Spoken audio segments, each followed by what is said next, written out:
Euroregione News. 69esima festa del vino, Bertiolo vetrina regionale.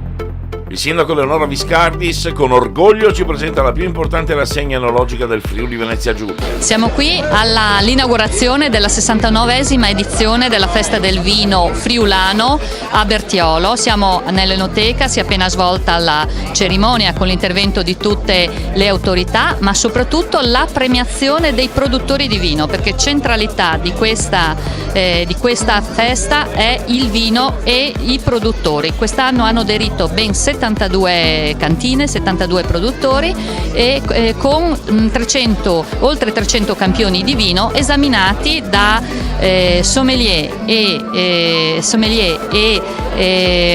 enologi dell'asso Enologi, che in 15 commissioni hanno potuto degustare e hanno decretato i vincitori che sono stati appunto adesso premiati. Adesso ci rivolgiamo proprio all'apertura, al taglio del nastro, e da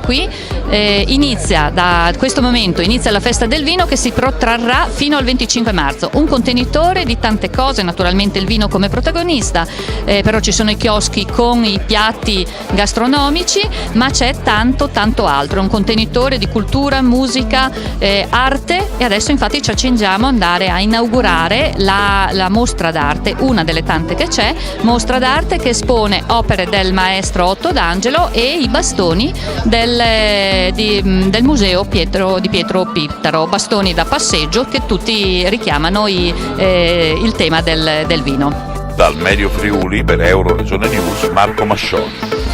Euroregione News.